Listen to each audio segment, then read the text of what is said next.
Communication is an essential part of our everyday life.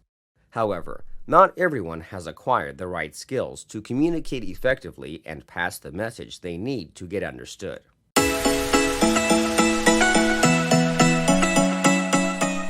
Communication is the key to happy or healthy work and personal relations. That is why getting the most out of your relationships, improving your relationships, or saving your relationships depends on how well you communicate with the parties involved. It is impossible to get everyone to work together and continue delivering exceptional results at work if effective communication is lacking.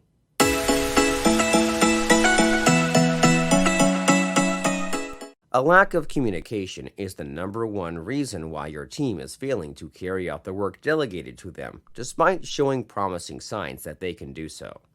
So, how can you know that your communication skills are polished? How can you get everyone to improve their communication skills so that you can begin seeing desirable results? You can achieve this by observing how well you communicate with everyone in the office, as well as noticing how team members communicate with each other.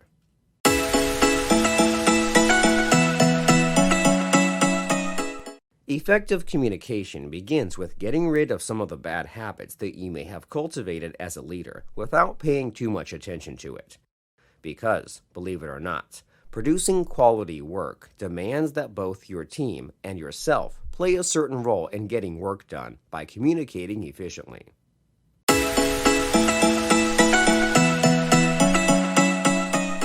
Refusing to listen to different views and creating an environment that makes sharing ideas or opinions impossible are examples of bad habits you need to get rid of if you are to achieve what you want. If your workers or team members are not comfortable to share their ideas or thoughts with you or with each other on different issues at your workplace, advancing will be a challenge.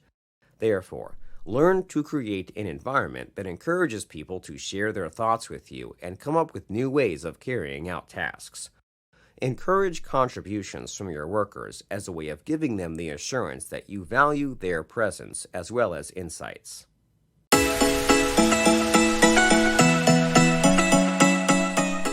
Interrupting someone as he or she is trying to communicate changes the level of engagement in many different ways.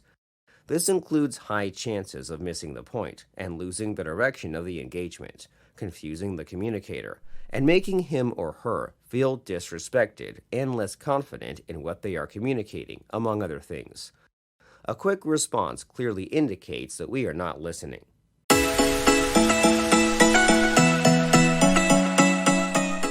Failure to understand and interpret a message correctly can cause serious problems within the work environment. Instructions are given out, customers call, and colleagues make requests.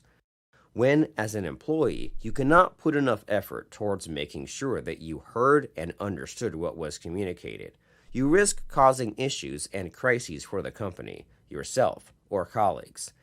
This includes taking into consideration the speaker's viewpoint, that is, why they understand things the way they do and why they would choose to use certain words and not others. This broadens how we understand the message and helps us make valuable contributions.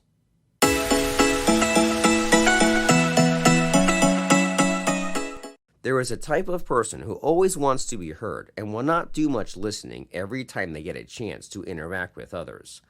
I am sure you can imagine how much such people learn from others, zero or little.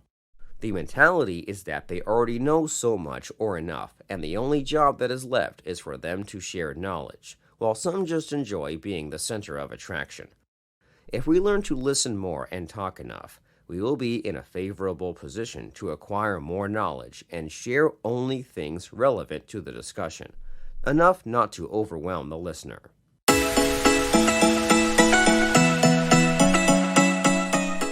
Visual presentations play a major role in helping everyone remember the information they are supposed to use and keep.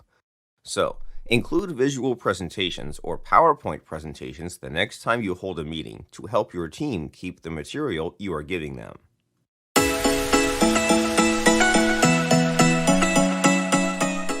Being assertive can often be confused with being aggressive. The thin line between the two requires you to be careful about how you present your grievances or make your demands. An aggressive approach is often accusatory and confrontational. An assertive approach is confident yet calm and often seeks to help the other person see your point of view without demeaning theirs. Assertion is about bringing your point across, whilst aggression is about winning the argument. Assertion protects everybody's rights, whilst aggression selfishly tramples them. It is therefore important to avoid raising your voice when fighting for your equality. Keep both your tone and your body language relaxed.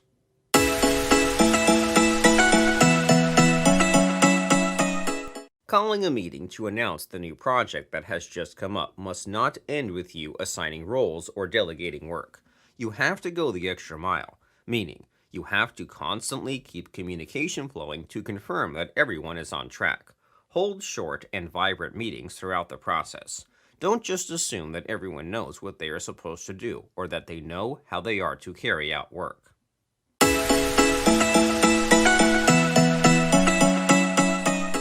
Let's be honest, reading videos can be exhausting. If you are working for an organization that mainly uses video to communicate with their employees, you know what I'm talking about. You just click on some of the videos you receive and force yourself to go through the content because, quite frankly, you don't have a choice. But how much of the information do you remember at the end of the day? Probably not as much as you were expected to. So, compose and send clear, concise videos that get straight to the point without tiring your recipient before they get to the most important part of the video you have sent out. Brief, clear videos are a great way of communicating what you want or expect from the people you work with.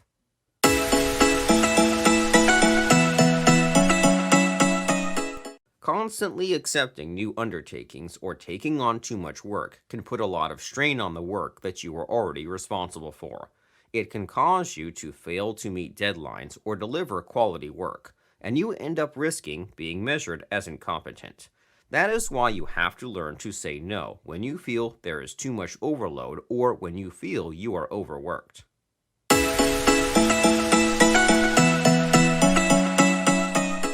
One-on-one communication is effective in that some of your team members may not be comfortable expressing their views in a room full of people. Some people prefer providing their opinions in less crowded environments. So, give it a try. You will be amazed at how innovative your seemingly uncreative and noiseless workers are.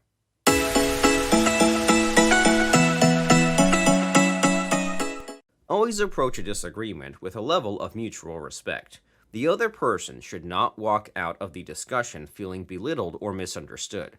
This means being mindful of the tone you use. It also means minding your body language, which can communicate more honestly than the words we speak. Certain actions will communicate the extent to which you value meaningful engagement with the other person.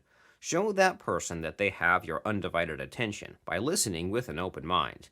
Make them feel like their contribution matters, although their way may not be how you normally approach your tasks.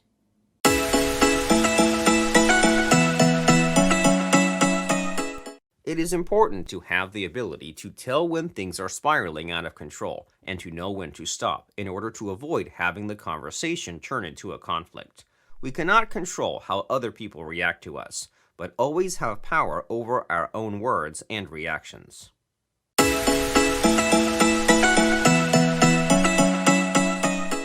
Even if an idea is good, it is important to know the right time and place to present the idea. We need to ask ourselves if it is relevant to the current situation, or is it likely to help the business grow. An example of bad timing would be asking for a salary raise when it is clear to everyone that the company is struggling due to circumstances beyond anyone's control.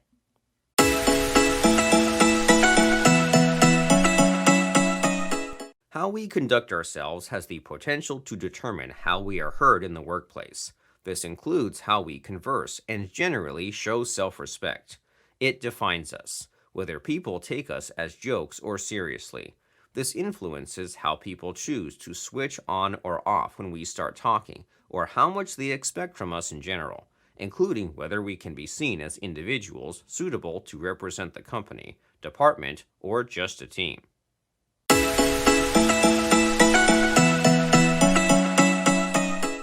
Assertion in the workplace translates to confidence. This attribute attracts the respect of your coworkers and supervisors. It restores a great sense of worth and helps you be more effective. It also attracts visibility, as people are often willing to buy into ideas and insights from self assured people. Practice assertiveness in your day to day life and be assured of a healthier work environment.